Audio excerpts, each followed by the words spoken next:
I never imagined that my own sister, the girl I once protected, helped with her homework, and shared secrets with, would be the one to betray me. But life has a way of revealing people's true colors when power's involved. Our family business, Cade Heritage Exports, was built by my parents from nothing. It started as a modest venture, exporting authentic African fabrics and handmade crafts, but over the years it grew into a respected name internationally. While Amanda pursued her degrees abroad and enjoyed the spotlight, I was the one who stayed behind, working alongside our father every day.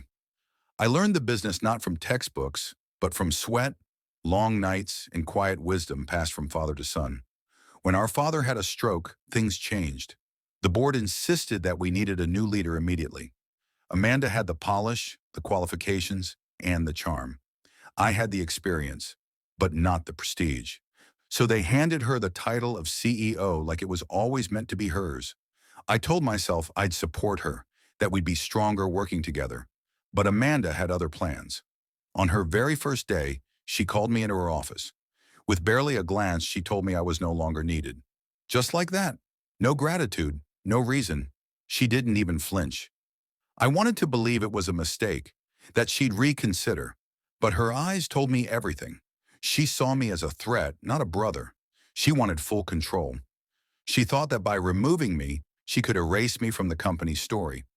What she didn't know was that I held something she could never fake, a legacy hidden deep within the roots of the business. A secret passed down from my father to me, one that was never written into any official document or shown to any board member. She may sit in the CEO's chair now, but the real power, it's still with me. And soon, she'll find out just how much she underestimated the one person who knows the business better than anyone. After Amanda sacked me, I walked out of that building without saying a word. Not because I was defeated, but because I knew what she didn't. I spent the next day in our father's old study, a quiet room most people ignored. Dust had settled over the bookshelves and the faded photographs of markets and shipping containers, but everything was exactly how he left it. And hidden behind a loose wooden panel in his desk was what I had come for, a worn, leather-bound ledger. This wasn't just any book. It was the original journal of how the business was built, names, deals, recipes, techniques, contacts, many of which were never entered into digital systems or shared with anyone else. Some of the herbal formulations we exported, for example, came from a rare lineage of traditional knowledge from our mother's side, and only Dad and I had ever documented the preparation correctly. The suppliers in remote villages trusted me, not Amanda. Their loyalty was personal, not transactional, and tucked into the back of the ledger was something even more valuable, a contract. Not a legal one drafted by corporate lawyers, but a handwritten agreement between my father and his first business partner, detailing exclusive rights to a rare textile source that had become our best-selling export. The name wasn't listed anywhere else in the company's current records. It was a quiet edge that had kept us ahead of competitors for years. Amanda didn't even know this supplier existed. Without that connection, her next quarter would crash, and she wouldn't understand why. I closed the book, set it gently on the table, and smiled. Let her play CEO. Let her send the emails, host the board meetings, pose for magazine covers. The soul of the business isn't in press releases or polished pitches. It's in the quiet knowledge passed through blood and trust.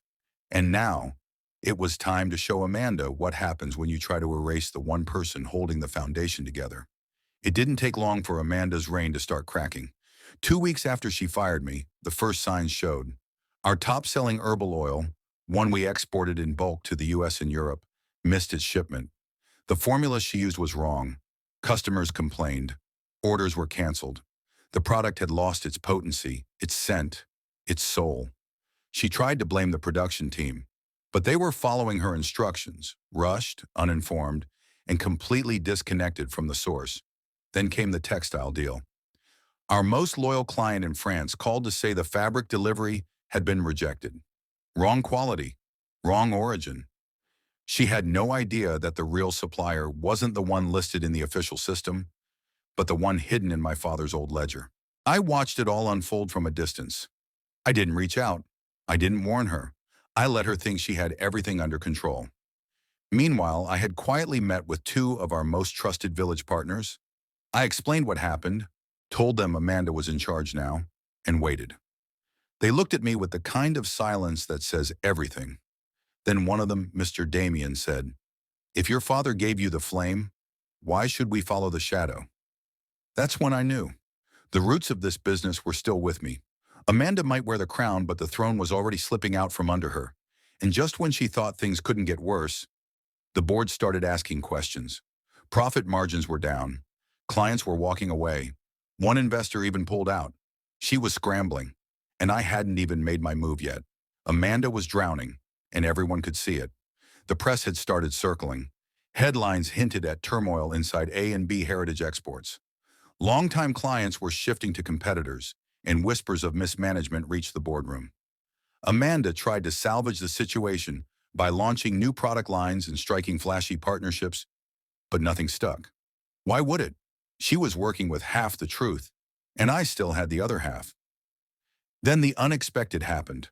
One of the board members, Mr. Oscar, a quiet man who'd known my father since the early days, called me privately.